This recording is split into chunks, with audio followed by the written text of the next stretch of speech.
It's episode 252, and we say a happy 5th birthday to Gigaton by giving it the old LP to EP treatment. What songs would you include? What would you discard? Hey, but keep it under 30 minutes. And Lyrics to Live By is back. We asked our Patreon community what they think about a certain gem from binaural. And the Patreon-inspired live cut of the week. It's all next on the State of Love and Trust. Hey, I'm Mike McCready from Pearl Jam. Hey kids, this is Mark Arm from Mudhoney. I'm Kevin Martin from Candlebox. Hi, I'm Dave Cruzen. I'm Tim Montana. Hey, I'm James Joseph from James and the Cold Gun. I am Matt Vaughn from Easy Street Records. This is Richard Stuverud. And this is the State of Love and Trust. The State of Love and Trust. The State of Love and Trust. Don't forget to rate, review, subscribe to the podcast wherever you listen. Feed that algorithm.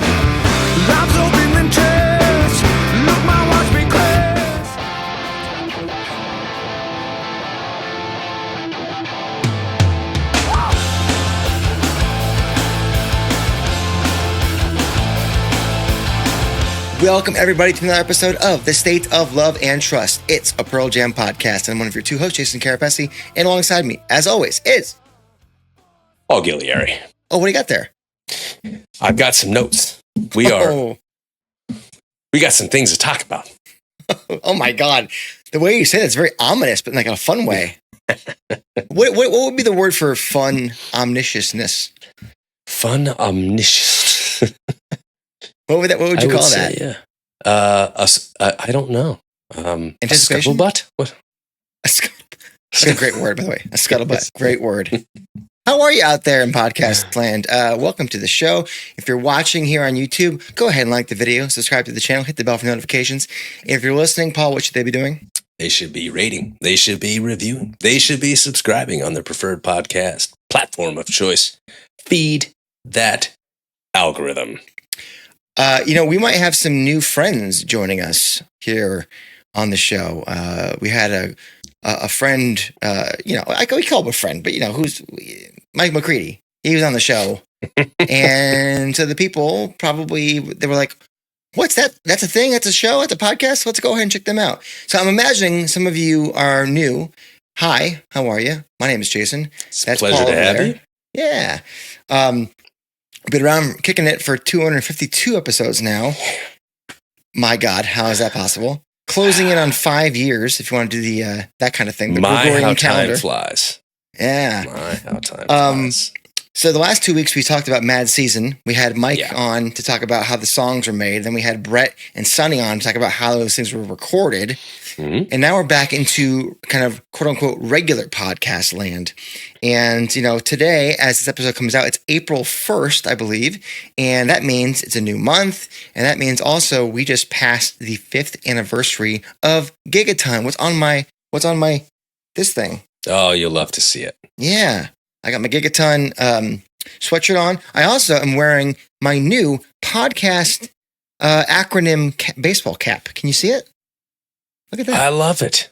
Yeah. Outstanding choice there. Dad cap for the dad. He loved to see it. I went with Yield today. I had my Gigaton Comet shirt. Mm-hmm. And I don't know why I took it off. I took it off for a minute and then I'm going to wear Yield. Now I feel bad. That's okay. You don't have to feel bad. You wore the Gigaton dealie, I think, last episode. I did, yeah. After a while, it's just, It's in the wash. That's what I say. It's in the wash. It's in the wash. That could mean anything, really, taken out of context. So before we get going, housekeeping per usual, gang. A couple different ways you can support this show to keep the lights on, keep the hosting fees going, and just say thank you. That is Patreon, where we have all kinds of extra cool stuff, and a monthly giveaway. This month, it is... Oh, where did it go? Oh, I know what it is. I almost forgot. It is the newly remastered Mad Season Above on vinyl. That's going to be... It's not signed. Last month, the Crohn's and Colitis Foundation Greatest Donor got a signed Mike McCready version of that album. This month, Patreon will get a random person will get drawn to get just a regular Gen Pop version of the newly remastered Mad Season Above on vinyl. So sorry, but it's still pretty cool. A gift that keeps on giving, Jason. You love it. Yeah. So Patreon, that's your place. Otherwise, you can go ahead and buy one of these caps, or you can buy one of these pint glasses, or whatever on the Pod Shop. QR code down here somewhere, I think. And thank you. If not, no worries. You're here. You're feeling the algorithm. You're liking. You're hitting the click button. Whatever the hell you got to do. The really important thing, though, as I mentioned, Crohn's and colitis last month. This month, new month. This month's nonprofit is Autism Speaks. It's Autism Awareness Month. Autism Speaks is a great organization. They are dedicated to creating an inclusive world for all those affected, helping them through advocacy, services, support, research and innovation, and advances in care for autistic individuals and their families. Great organization. Scan that QR code. Go to our Instagram bio. Tap on the thingy there and donate a few bucks.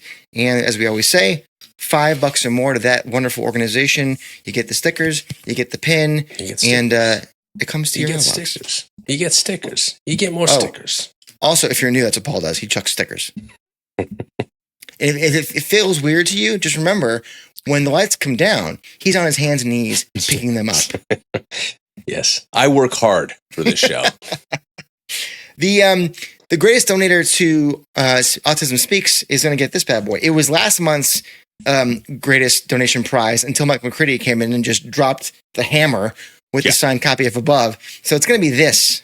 We're bringing it back. It's the Pearl Jam SNL 45. They played Alive. They played Porch. They were in awe of Sharon Stone, all on a 45. So compliments of our friends at Easy Street Records. There you go. Greatest donation gets this to Autism Speaks. Okay. So we have a fun exercise series, you could call it. It's a series. Yeah, we've done it a handful, 4 times maybe. I forget how many. It's called LP to EP. I think we just did it actually recently for Yield, maybe a couple months ago. Mm-hmm. And it is now, like I said, the 5th anniversary of Gigaton. Can you believe that?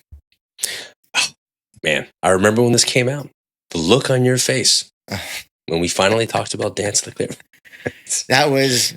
I remember reading on the message boards, maybe it was Reddit, and someone was like, this first single, it sounds kind of like Talking Heads. And I was like, what? No. What? I did the old, like, confused dog look, like, huh? No. You know? But that's a good screenshot for you guys back at home who are watching on YouTube. Have fun with that. Meme it out. Key me out, whatever. Anyway, we figured, why not do the whole LP to EP thing for Gigaton? Why not? So why not?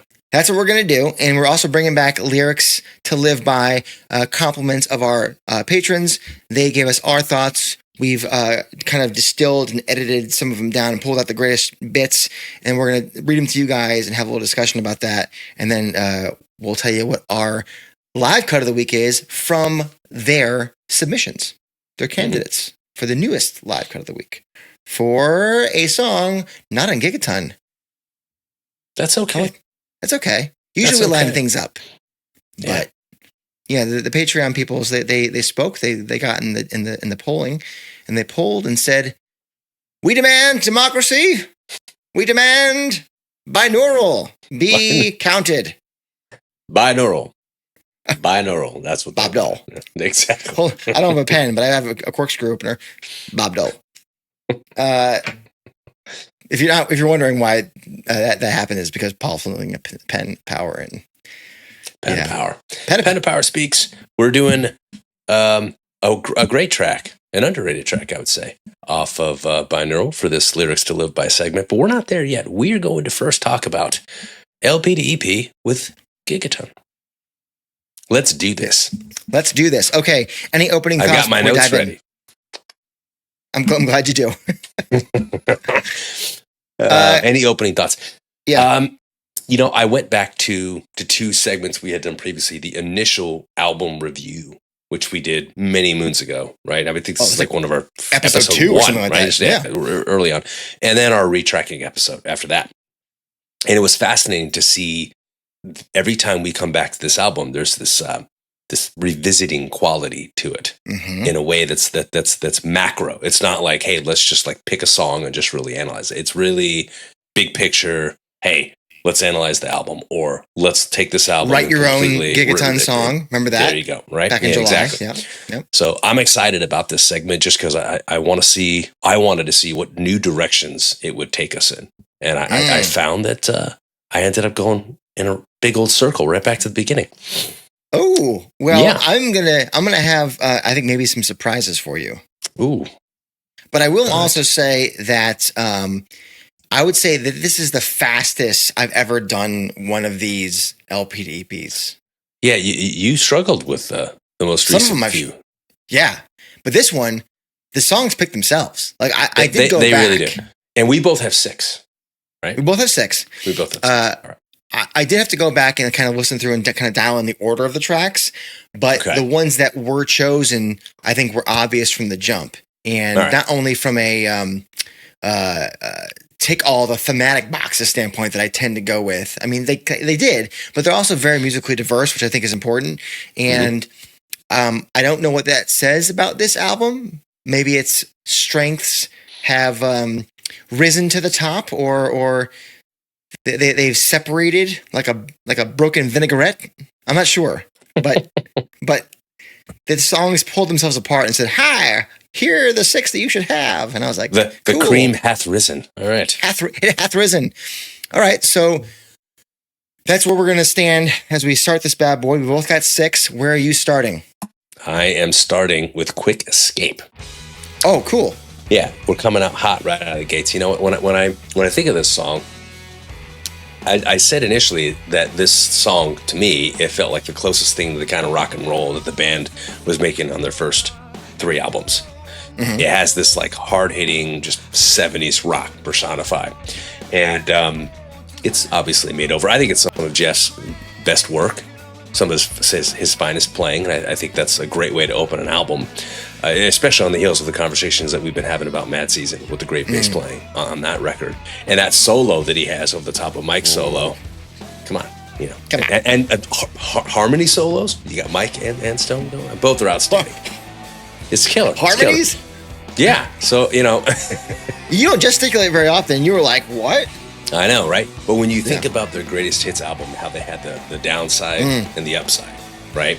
Yeah. And this is the kind of song that, to me, fits squarely in the middle of greatest hits up. You know what I mean? It has that, and I said that when I first heard it. It has that feeling of agency and needing to remove oneself from a situation that is so upside down that instead of feeling liberated by this departure, there's a certain sadness that it has to happen at all. And I think it sets the tone for so much of the record because in a lot of ways, it's forecasting what will happen, how we will feel if we don't make more conscientious decisions about the world in which we live. That even if we find a way out and we find a way somewhere new, we're going to have to live with what we did. You know what I mean? So I like the, you used the word ominous before. I think that's a good word to use here to open up this record. I like it. I you know me, I like to set the tone often when we do these kinds of exercises, whether it be retracking or the LP to EP thing. So I like where you went. I actually did not go that way. You would think that I would, but I hath not. That's 2 hits for those counting at home. I'm going to go with River Cross. Wow. Mm-hmm. Shocking. I'm going to call this my overture, Paul. Okay? Shocking, he says. I totally understand why it's the album closer, but I have also felt another song made for a better final statement, which we'll get to, obviously. And I like River Cross here because I like this music as the opener. I don't necessarily like the music. I think for me, it's a weaker track in the catalog, but for this challenge, I think it totally works here. I think that the fact that it starts quiet and builds to something is very, very cool. Release reminiscent. Mm-hmm. I like that it's, it does a lot of what my final track is going to do. And I think that this track also sort of summarizes without giving away the details of what's to come. You know, we're under someone or some entity's thumb. You know, as in the themes of this record, right? Or this song, I should say. We're under someone's thumb. The lion's paw is the actual line from the song, and I think that we're down, but we're not out, and we need to fight together to get across that river. It's a mantra. It's a mantra, and at the end, I feel like that is. As it builds musically and becomes more and more, I don't want to say anthemic, it becomes bigger, more grandiose. You get the mantra on top of it. It's like, okay, I think I'm ready to approach what you've been teasing in the rest of this song. You know, I feel like it's a thematical, and I've said this before, amuse-bouche for the experience yet to come. So I like it out of the gate, even though I'm not the biggest supporter of the song itself. For this challenge, I think it's a really nice overture, track 1. Okay, solid. It's a sound argument. I'll give you it's a sound argument. That's all I ask for. Track 2. But we come hot out of the gates with Quick Escape. I think there's nowhere else to go but up. So let's just keep it up, right? We got Super Blood Wolf Moon coming next. And I think what works here is this continued experimentation with song structure. You got a chorus as an intro, and I think it's very inventive. It's infectious, that groove, that entire process of the song, or part of the song, I should say. And you know me, I'm not a huge Pearl Jam Does Dad Punk fan, but I do think that and I've said this, that this is their best like dad punk rock song that they've had. I felt like so many of these other songs, you know, Mind Your Manners, other tracks like Of That Ilk. To this point, or still? I love Running, I'm not gonna lie, but I think up until that, it's tough. It's tough. I would say up until that point, though, this to me was the apex of those efforts, and they just really nailed it. You know what I mean? And there's a lot of statements in this song about, and on this record, about uncertainty. You get that in the first song that I put forward with Quick Escape. And there's this reflective nature about the current times, or the times that were current for the band when they recorded this, which seemed to be the same times that we're living now. And look, it's a response to this uncertainty. It's an active response. It's not passive. And I find that that's an inspiring salvo, if you will, on the heels of what Quick Escape presents. I find that inspiring. And Mike's solo just absolutely crushes here. So these two songs work well. I agree. Mike's solo on this song is probably, it's definitely top 10 for me in the catalog. It's just, and that dive bar,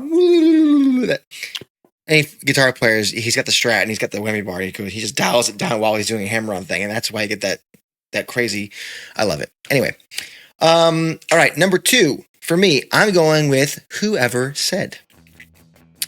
Now, I like coming out of Rivercross with that musical swell, you know, that precedes Whoever Said on the record. I think that's a really cool transition. It's a really beautiful one, kind of like the Be Humble in between Stevie and Running on Dark Matter, kind of just bridges you, you know? I like that here. And then, bang, you know, the chunky guitars, dun, dun, dun, dun, dun, dun, dun, dun, and then the kick drum. Like, all right, we know we're going to be facing some challenges. Let's fucking go.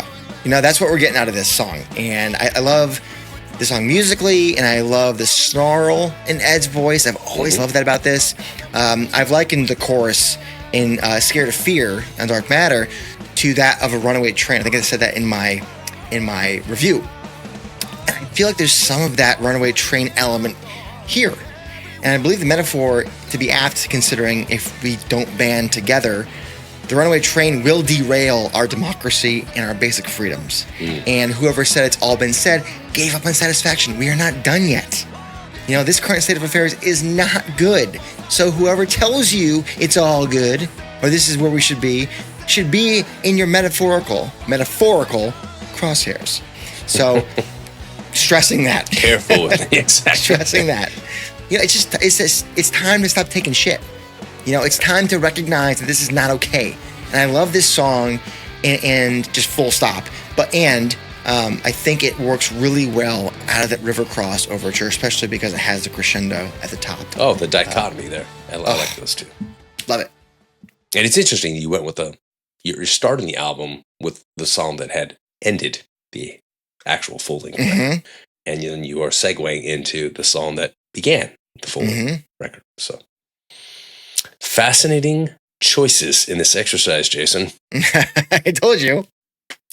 I'm going Dance of the Clairvoyants next. Right. To this day, still love absolutely everything about this song. You know me, I like it when the band colors outside the lines. I like when they experiment with these dreamscapes. I said this before, what they did with sleight of hand, what they're doing here. Matt being able to replicate that, a electronic drum beat, but he's actually not playing a machine. He's actually playing for real. It's just such an impressive effort. Mike's guitar just comes shredding into the song like an electrical just telephone wire just gone awry. And it's just a fantastic composition. I remember Josh had told us when we interviewed him that I don't know if it was something he told us, if we said it in a different interview, but he had said something about how the band had felt like they cracked the code after that song. And it makes sense. And I feel like when you begin a record with Quick Escape and you segue into a song like Super Blood, Wolf Moon, there's this heavy, like molasses thick layer of uncertainty. And you need to kind of like cut through that a little bit, and having a song that feels like you've cracked a code, I think is important. And, very viscous, Paul. Yeah, viscous. That's the word I was looking for. So, and I love that like Stevie Nicks callback to Stand Back at the end. That's really great. You know what I mean? So Eddie's vocals, I think this is arguably, I'm not saying it's his finest vocal performance, but it's definitely up there. It's a fantastic performance from Eddie Vedder on this song. So I'm going to go Dance of the Clairvoyants next. Well, my friend, I'm going to agree with you. Dance of the Clairvoyants at 3 for me. I feel like with this one, I don't always create a narrative, but I like to connect things on the EP episodes, especially because we don't have time to really dive into a proper narrative. So for this one, let's dive a little bit into the micro of what we're talking. We alluded to problems on River Cross. We talked about not being satisfied with the state of affairs, and whoever said, well, let's talk about some of these things a little bit. If even maybe a little bit, what's the word I'm looking for? Not obtuse, not avant-garde. What's the word I'm looking for? The opposite of specific, vague, I guess? Yeah, vague. Yeah, we'll go with vague. Nebulous, ambiguous. Ooh, ambiguous. That was the word. God, there we go. Thank God. That would have plagued me. I owed you for viscous. I had to. SAT words at home, kids. Who's keeping track? We got viscous. We got amuse-bouche. Anyways, pardon my French. So, let's dive into this. We got the micro stuff we got to talk about. Some of these details, really tell us why we're in this mess. So let's do it with, I think, a left turn musically. You've alluded to it. We've spoken about it many shows before. I did not get this song musically for a while. I like it now. I'm not sure I love it, but I like it. And I like that they took the chance. So for this part of the EP, for me, I like that we're taking hit the blinker, we're turning left, a la izquierda for Spanish viewers out there. And I think while it took me a while to come around to its music, I recognize the importance of not only that, but also Ed's lyrics. And I think detailing this complacency or this ignorance or tuning out or entitlement or nihilism, whatever you want to call it, I think some people, often younger people, prefer to be disengaged. And, with the way the news comes out thick and fast, I don't really blame people, as Steve Bannon called it, flooding the zone, like as it were. Like it's natural to feel exhausted and want to tune out for self-preservation or whatever. I get that. And Ed's talking about the girls and the boys just kind of ignoring the reality of things and having a good time and, doing this whole thing and doing whatever. That's my international slang for influencers, I guess, or wannabe influencers. Fixing and filing things.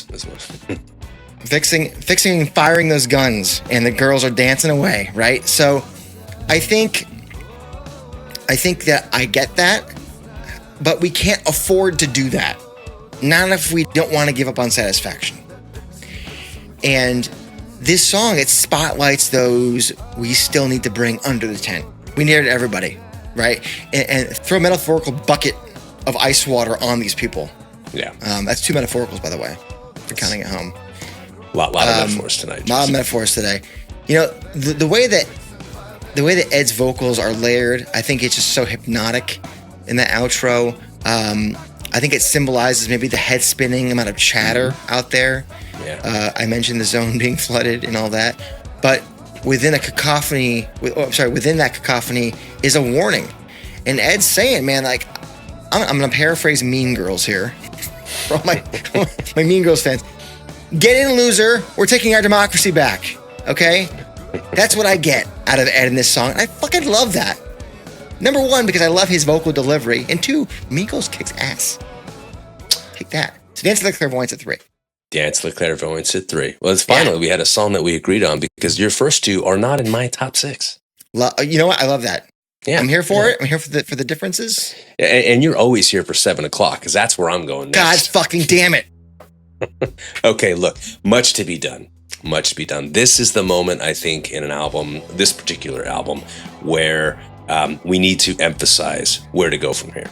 Now, when I first heard this song, it took me a little while to kind of get with the song. That whole the Tom Petty vibe kind of threw me for a loop a bit. I did find and still find the verses to be lyrically poignant and classically politically Pearl Jam in a lot of ways, but there's a lot of what you call word salad. I think that doesn't bother me as much as the chorus does. The chorus, even many years later, when I revisit this album, it still feels lackluster to me.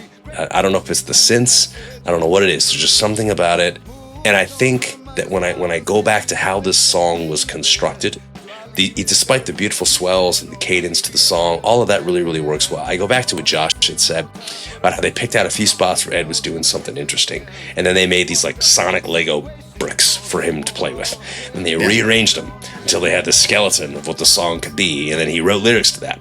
So when you think about how the song was composed, it's not like it was a song written, or at least as we understand it, it wasn't a song written for these parts to necessarily go together. So they got really creative, and they managed to build something out of a variety. It's literally what my son does. I buy him like 3 or 4 Lego sets, and he asks me to help him put them all together. And then he takes them all apart and mixes all the pieces together and builds something really, really cool.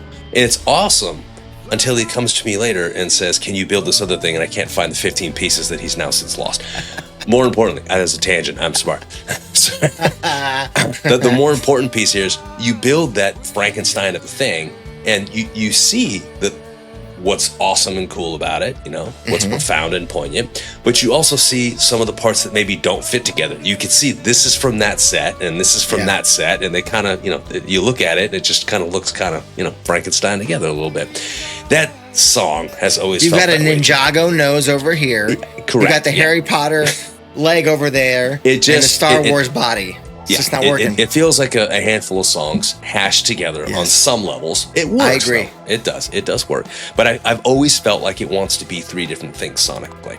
Yes. And I think that because all 3 things have their virtues in a lot of ways, I think that led a lot of fans when they first heard it to say, this is one of the best things they've ever written.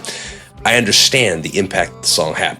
It's the ambitiousness of the song that I think, especially that Much to Be Done outro, that is why I think it deserves a place on this particular EP, and why I put it specifically here. And the song, it had grown on me with each subsequent listen over the years, but I think for me it's kind of peaked at where it's going to stay. And it's a good song, but it feels fragmented for a reason. And I think you can harken back to the way it was put together for that reason. Totally agree. 100%. And, well, not 100%, mostly percent. Mostly percent, because I don't have it on mine. Shocker. But I think about the fact that we did the initial review, episodes 2 and 3. Go check them out. I'll link them up here in the corner. And then I want to say a year later, we did like a year since. And we didn't look at our original ratings and went back and redid them. And I think there was a little bit of fluctuation. It wasn't a lot, but there were a couple of things where like, I didn't think I would like that song more or less than I did. And I do. I wonder if we did that again now without knowing what those old ratings were, how much different they'd be now. Because I feel like that album has really settled. Like, we'll probably do the same thing for Dark Matter in like a month. It's only been a year.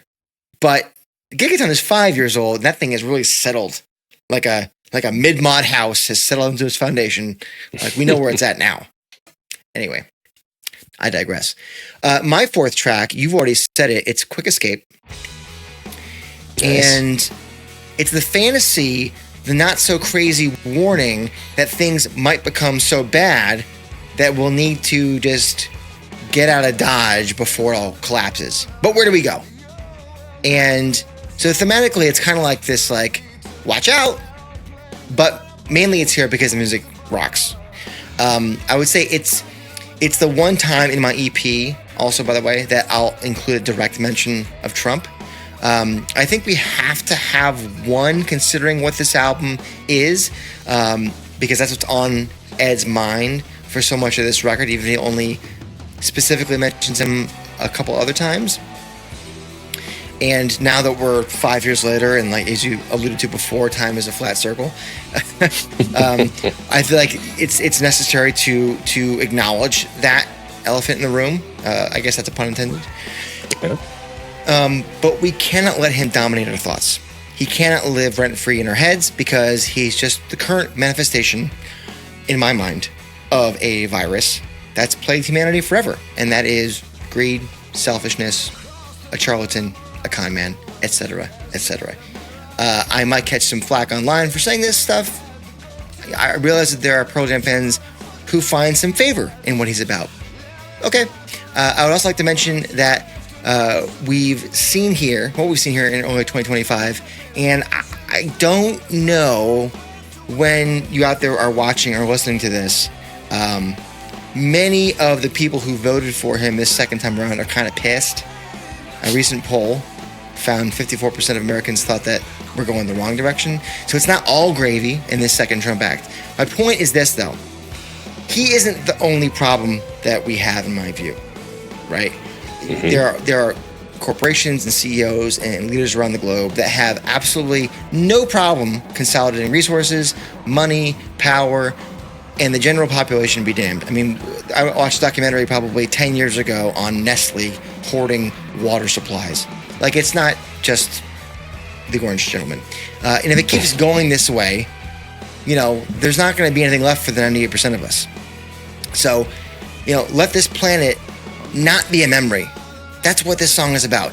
There's some fucked up people, but do not let this planet be a memory. We don't have another one to go to. Even though Ed's talking about going to Mars, Elon Musk is like, we'll go to Mars. We're not going to Mars. So I think let this song be that warning and have the bitchin' guitar and a bitchin' bass solo close this thing out.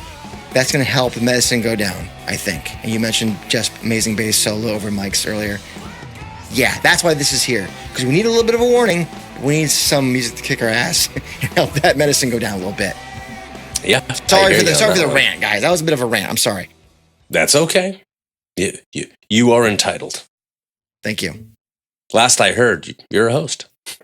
That is true. There is a microphone in front of my face. Anyways, you have a microphone as well, please.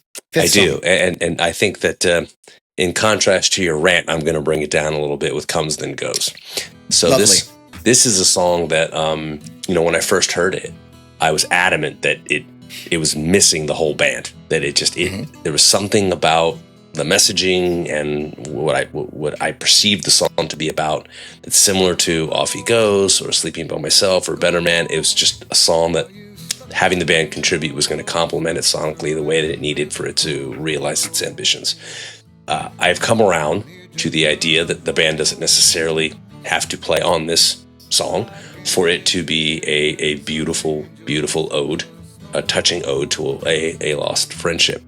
And while I still would love to hear what it sounds like with the band, it's not necessarily it doesn't compromise the integrity of the composition to not have them there. And I go back to what Josh had said at the time, which was that different people tried different things, but anytime we added something, it didn't actually add something. So the rest of the band realized their part for the song was to not play, so why mess with it? There was this great Thelonious Monk quote, "Don't put all the music in the song. Let some of it happen in the audience's mind." And the flow of the record up to that point, and I would argue in the flow of the CP up to this point, you've had all these tempos and sounds, which you have, and this kind of gives us that sonic break. It's simple, but emotionally very complex. Well said, Josh Evans. So I think this is the perfect place for that moment. And so Comes Then Goes, I think, is that kind of denouement, if you will, before we start moving into closure. Yeah. That's a great choice. I've always loved the song. I recognize that, just like you, part of me wants there to be an off he goes, elderly woman, sleeping by myself style, like the band wrapping its blanket of music around the main thing that Ed has created. Thing. But at the same time, the singularity of an acoustic guitar and Ed with these, again, I will say it again, top 1% lyrics he's ever written for my money. They're solid. I mean, they are just, every line. I just love it so much. So yeah, I love that choice. Surprisingly, I did not include it on mine. And wow, the reason for that is because it feels almost like an epilogue, and we don't have time for that. So if I may say now, ahead of choice 5, in your mind, or just in reality, because this is just a silly game, it'd be the 7th song. It'd be the over 30-minute, like, oops, look what I found song. Because I think it works really well as an epilogue, and it's brilliant. But within our confines here, our comfy confines, my 5th choice is going to be Take the Long Way. And love this. This album, thank you. This album talks a lot about coming together to fight for a better future. This song, Take the Long Way, it kind of hones in on some personal relationships, or at least it feels very personal. And I think the only way we can really recalibrate our world is through compassion, kindness, love. And by the way, you mentioned, I don't know how many episodes ago, the difference between empathy and compassion. There's an action involved, or desire to act with compassion. That's very key. Not that empathy isn't. I think that's what wins out. I think ultimately that's what wins out. And those personal connections that we make and keep, they're the bonds that allow us to connect with others as well. So you got these lines here. I'll break through these feelings. I'll break through the ceiling. I always take the long way that leads me back to you. Like, whatever is holding us down, restraining us from finding who or what makes us feel alive, we're going to break that down. That can be a personal connection, the person that makes you feel alive. That can also be like a civil society. You know, I'm going to break through these hurdles that have been erected to get back to a reasonable, empathic society. You know, the short way, it won't work. The shortcuts don't work for this kind of size. You know, the amplitude of the problem. The scope of it. Right. The scope of the problem. Thank you. We need to be willing to put in the work to undo that which ails this world. So, if I may quote another song, buckle up. Not included, by the way. Not included. Now, I'm guessing we might have the same song to close out here, but I'll let you lead this thing off. I think we do. I'm going to end with Retrograde. I had said when we revisited this album, and I think I had said it when we first heard it, that this is what I wanted Yellow Moon to be. This was the in hiding lift that I wanted that song to have, even though I adore Yellow Moon, by the way. I don't think it's an incomplete song necessarily in any respect. I thought at the time this was arguably the best song on the record, and I think it's still the best song on the record. It's soaring, it's majestic, that majestic soundscape that I referenced earlier. This really captures them, I think, at their best. Not surprised at all that it's a Mike McCready song. It in many ways, it follows in the footsteps of what Inside Job was doing, as far as just kind of creating this platform that just keeps elevating as the song continues to go. And I had said previously that this is what it must feel like to actually take flight in Given to Fly. Still feel that way. I just think it's one of the more mature epic songs the band has ever created. Still feel that way. So I'd say that that ending with Eddie's wailing and Matt's drumming and the guitars, and it's just like literally it's that moment of just clouds parting after storms, and you just see, like, you know, rays of sunshine coming through. I mean, this is it's a big moment. It's one of the bigger moments, I think, in the catalog. So I think that you can't end an album on a bigger note than this. No. So I'm What's going to cool go ahead about the and song? end it here. Yeah, no, and I'm agreeing with you. Obviously, the Gigaton tour wrapped relatively recently, so it took us a while to get to the OG live cut and lyric of the weeks. And I remember when we were doing the live cut choices of this, there was like, they weren't bad. Any of the ones that we were like, Right. this one's ending is great. This one's is really great. This one's is also great. Like, it was hard to choose which version of Grandiose you thought was supreme, whatever the hell that means. I can't see any other way to end this EP than with Retrograde, so I'm not going to. I'm just going to use that for all the reasons you said and more. And I think it's to reclaim our humanity and to save our only home. Well, you know, that's going to take something grandiose, and it'll take a Herculean effort. So why not a song that musically grows and grows and gets bigger and bigger? Hear the sound in the distance now. Could be thunder or a crowd. This is as scary as it is inspiring. You know what I mean? Like, Yeah, totally. We can see and hear thunder all around us these days. We see our friends and family, people we don't even know, but empathize with, having their lives turned upside down. And for what? You know, the idea is to turn up. Like we've been talking about, where the people's voices start to drown that thunder out. Make the privileged, the ones creating the thunder, question what the sound is, because we've grown so much in size. That's the hope, I think. This song is obviously very environmental in its focus, but I love that it can be attributed to all of the problems, all of the things and the challenges that we have to face. And so to make this big, epic ending be the last thing you hear, I think you would agree, it has to be that way, right? Absolutely. And thematically, when you consider what this song is about, whether you open with the River Cross or with Whoever Said, or in my case, Quick Escape, I think this is the ending that just drives home the point. So, yes.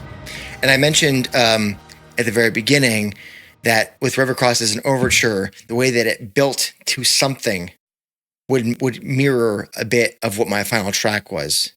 Mm-hmm. So I feel like those bookends work for this. They work very well, which is funny, yeah. Because when we retracked the album, which I think we've retracked it, I don't think I did it that way. I may not even. I don't think you River did Cross. either. Yeah. To be honest with you, which is weird. Time is a real son of a gun. All right, let us know what you think about Gigaton and how you would shrink it from an LP to an EP. Remember, the only rule is keep it under 30. That's it. That's it.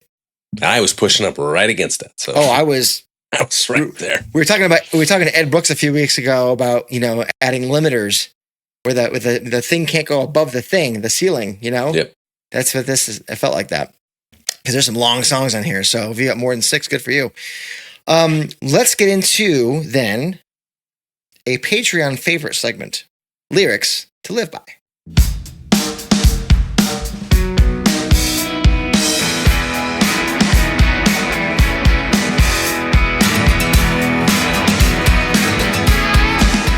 All right, Lyrics to Live By this week. I mentioned Binaural Paul. What song did we choose from Binaural?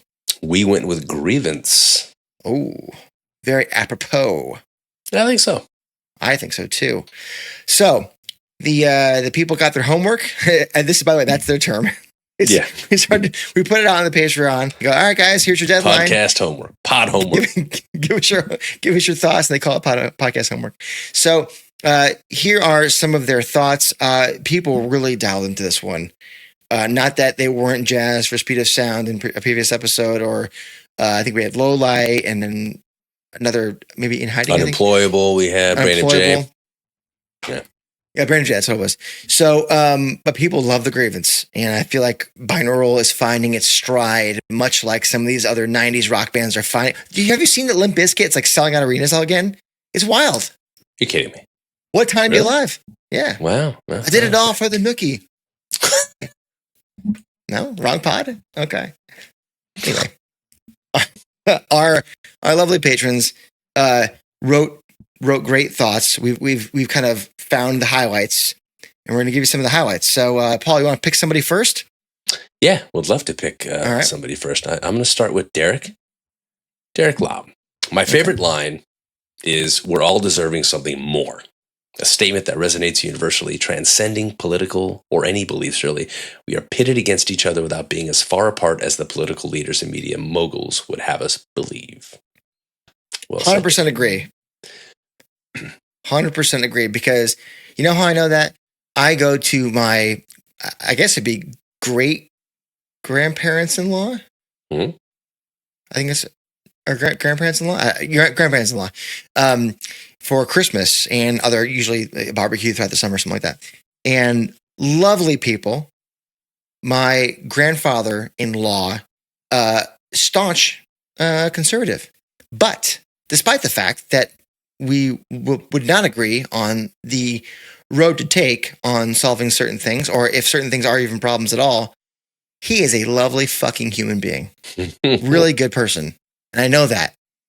We just find our information from different places and come to different conclusions. Exactly. But he's a very good person. So Derek's point is very well taken. And I think that if there was more human interaction and online interaction, maybe we could get to a better place. So Derek, I agree. I am going to go with Chris Saylor from the greater Atlanta area. He says, what I think makes that lyric, I guess he's talking about, he mentioned the lyric and I can't remember what it was. And the song, so timeless, here it comes, is that to pledge one's grievance to the flag is a foundational right no matter who is in charge. But of course, it becomes even more so when those in power insist on using it as a cudgel to keep everyone in line. Patriotism is ceded, or has ceded itself to nationalism, and it's more and more essential to push back against that in any way one can. Thoughts, Paul? I mean, I could not agree more. You know, when you think about what Chris is saying about like pledging your grievance to the flag, and Rosemary is going to touch on this.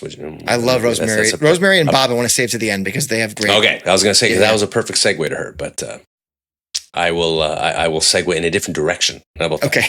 I'm going to go with Johnny Savoy. So Johnny says, we are in an exciting and terrifying new age of what AI will truly mean to society. The good it may do in science and medicine, and the sad and the way it will eliminate jobs and opportunities for some. It's easy for people to say that those who are opportunistic and embrace change will find a way to navigate the new realities of AI. Easier said than done if you're in your 50s and your job has been eliminated. And I think that that's an important point to consider, that we're living in a world, and sometimes the grievance that you have is just watching time essentially render you obsolete. And to feel that way, to go from feeling like you were not necessarily indispensable, but meaningful contributions, that you represented meaningful contributions, to get to a place where you feel that you're completely discarded. That has to be hard. I mean, that there's, and that goes beyond just like the humility of the human experience. That is that's like an identity crisis in a lot of ways. So perfectly said. I was going to mention the identity crisis thing because some people define, even if they don't mean to, they define their lives by their jobs, by what they do. Yeah. And people always joke how the internet is undefeated, and that's true. You know who else is undefeated? Time. Mm-hmm. So with time comes evolution of all things. And if Johnny's talking about, he mentioned the big guy, big I line at the top of the song, and that, as many of you know, that song was written around the WHO protests in Seattle in 1999, and this idea of Big Brother, right? And how that's magnified a lot in the last 27 years, or whatever it is. So this AI point is really interesting because, it's going to take over so much, and how do we harness it, and who is it going to suck up and spit out and discard, and what do those people do? So I get his point. I'm going to go with Stip here. Lovely Stip. Should I do it? Should I shill? Buy his book. It's a lovely book. Requisite reading. Stip says, what is so powerful about Grievance is the way it captures not just the anger and frustration, but the yearning and optimism, the possibility and hope that accompanies a political awakening. And he's talking about his political awakening that happened around 2000. The recognition that we are part of something larger than ourselves and the way it holds space for self-discovery within it. Grievance makes the world feel larger and yet somehow come out of it feeling larger too. Somehow yet you feel larger too. Yeah. And I think that's true. I think that's very, very true. So well done, Step, and you can have more of that beautiful eloquence in this book. I'm sorry, I had to do it. I don't blame you. You should do it. Where are we going next? If you weren't going to, I was going to do it for you. I know you would. Should we go to Justin? Did we touch on Justin? Let's do that. Let's do Justin. Justin says, Justin Perkins, what strikes me about this song is how reflective of the time it was in the world before 9/11 and before our current political polarization, and yet how even more relevant its content is today. Yeah. And, he goes on to talk a little bit about the three branches of government and controlling influences and forces and the directions of partisan politics and things like that. And I think, it's important to remember the corporate governance, as he calls it, above all, the expense of individuals and actively working to dismantle the U.S. democracy to have unfettered control. This song is so very much tackling the perspective that we think is not just self-aware, but self-apparent. And yet it's one that we continually lose sight of. So, well said. Yeah. Justin had some really great remarks on the how apropos the song is now, and maybe even more so when you apply these lyrics to our current situation. And of course, that means if you subscribe to the notion that right now isn't great, you can look at how things are going, how government's being reshaped. And by reshaped, I mean from going from a thing to not a thing. And all the details that go into that. And if you're not American, then you'd be like, huh? And a really great version of huh is from Rosemary Kearney, who hails from Ireland. And she has a great perspective I want to read you. And like I said, we take excerpts that kind of really highlight and kind of our microcosm of the argument written by our patrons. I just took Rosemary's entire thing because it crushes. So it's very insightful. Could not agree more.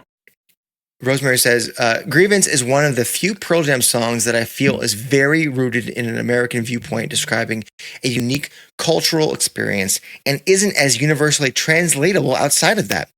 I remember being surprised to learn about the daily ritual of children pledging allegiance to the flag and how this is used to create and distill a particular identity.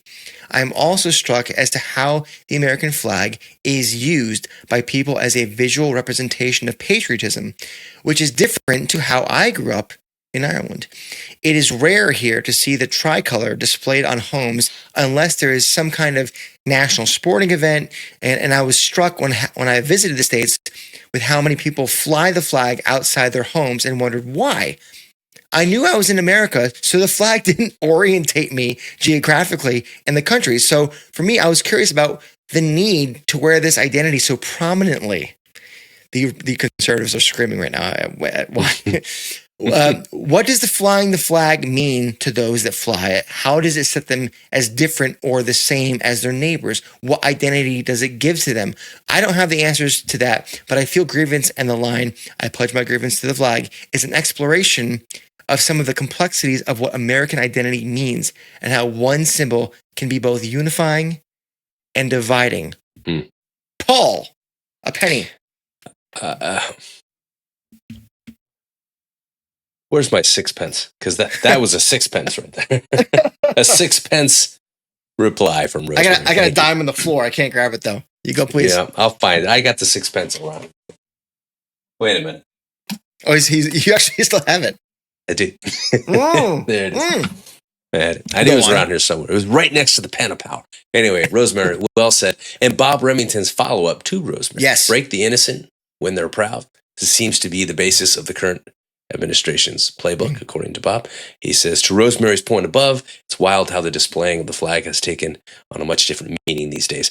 Right after the 9/11 attacks, it felt very patriotic and strong to display your flag. There was a general sense of unity across the country. Yeah, I mean, it's you're right. It's the divide, the division, in a lot of ways. It's a fascinating conundrum we find ourselves in. Yeah. Rosemary, I can't really answer your question except for to say, and I don't know if it was a question, but you kind of put it out there, open-ended sentence. And I feel it's best for the conservative Americans to answer that or to elaborate on why they choose to really fly the flag. I would argue that this isn't a hot take, but being proud of your country is great. Mm-hmm. As long as you aren't blind to its faults, because pretty much every country has had some faults to varying degrees for wherever you're from. Yeah. And if you fly the flag, in my opinion, and you can acknowledge there's work to be done, right? But that the idea of your country is pretty fucking good, I'm with you. If you use it as a shield for biases and a worldview that doesn't align with most people, we might have some discussions to have. And I think maybe there could be somewhere in there that people would be like, this is why. Mm. What do you make of that? I mean, I think if you're using it as a shield to promote prejudice and persecution of others, and that in your justification is Right. the stars and stripes, then yeah, I would completely take umbrage with that, and I can't imagine why any real American would not. So I think that there's a lot to unpack with that, but it's just fascinating her observation that it was such a stark contrast to the way she was raised. You know what I mean? And this is not to suggest that the wonderful, beautiful people of Ireland don't have national pride. Of course they do. Of course they do. But it's interesting the way that it's displayed and the way that it's how it manifests itself, right? Like it's just different. So, and listen, we have viewers / listeners across the world. We got friends over in Australia, the UK, France, Netherlands, Germany, India. And I say this because I see the numbers in Canada. And your pride in your country is your thing. And it's hard for us to explain us to you if some things are weird. And it's hard for you to explain your things to us if we think they're weird. But even more reason to go visit those places and talk to people on the ground and find out what their experiences are and why. Travel does a lot of good. That's how we do this. People listening can't see. I'm like, what would you call this, Paul? You are bringing your hands together in solidarity. That's what you're doing. Good stuff. All right. We could keep going, but we're not going to. So let's move on to our live cut of the week. Ready to stand up!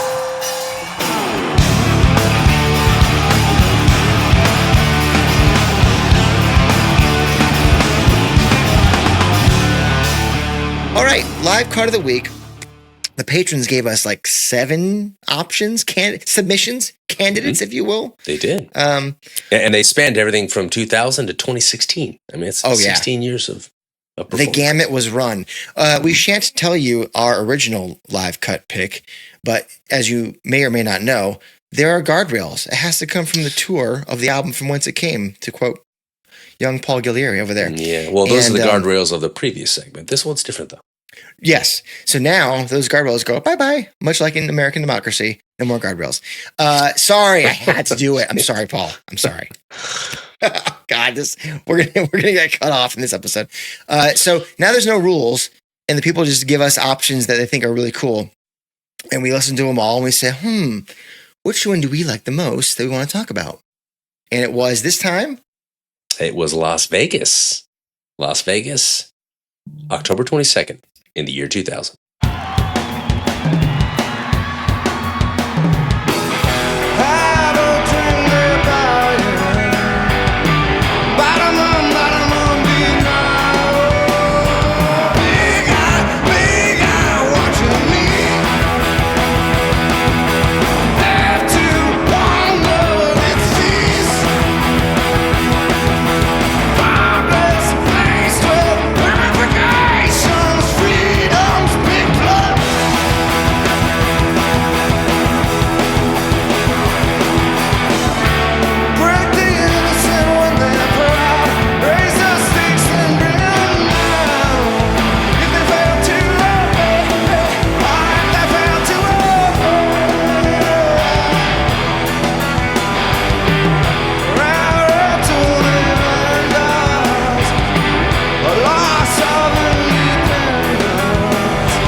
All right. This is a great show.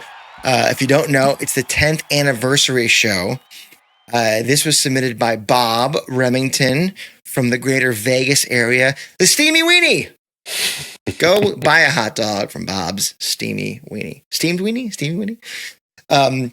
Anywho, great show. I believe he was there. That was the show that they first premiered playing Crown of Thorns with Chloe Denser, I believe. Yeah. Right? Yeah. With Brendan O'Brien on the keys. Mm-hmm. That's right. Wonderful show at the MGM Grand. And this performance, for me, was probably the tightest of the 7 that were given to us. Mm-hmm. I think Ed sounds great. I think the crowd is very into it. Obviously, the occasion is going to help that.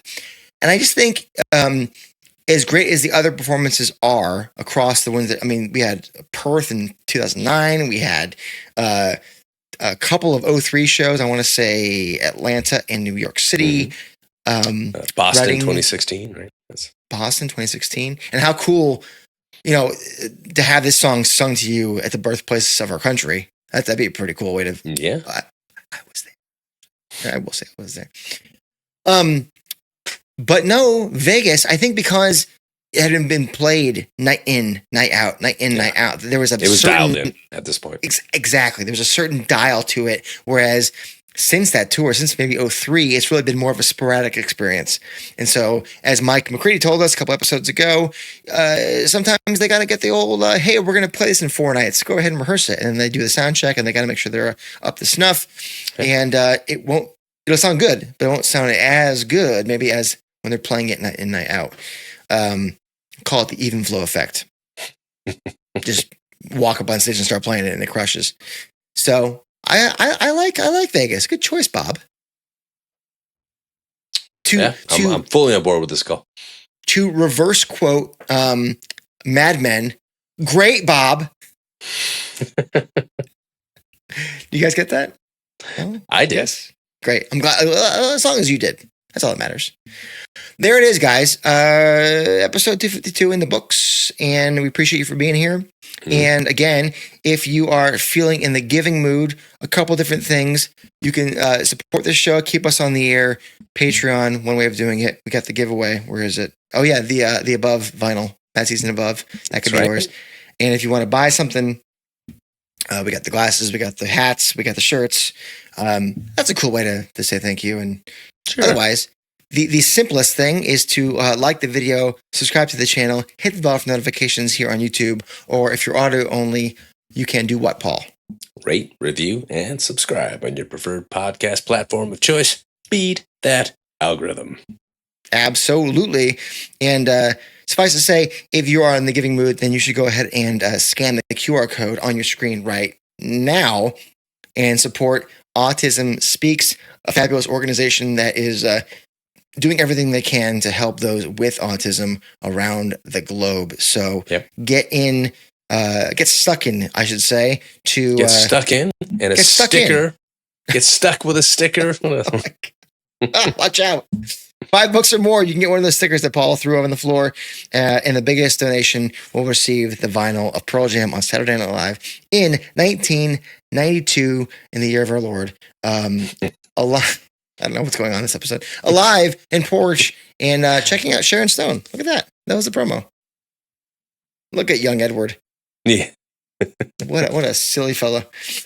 Anyway, we thank you, and we've got so many great episodes coming up. I wish I could tell you, but I can't. But we've got shit dialed in through the summer, guys. I mean, we're cooking with gas now. We're cooking with gas, and the boys are going to be on the road very soon. How fun! And maybe some interesting news for us, me and Paul. Well, it's for you, but it's interesting. It's all for you. Well. To quote Janet Jackson, it's all for you. But seriously, possible news on the horizon. Oh, I'm keeping it vague. Paul has no clue what I'm talking about. I'll tell him offline. Whatsoever.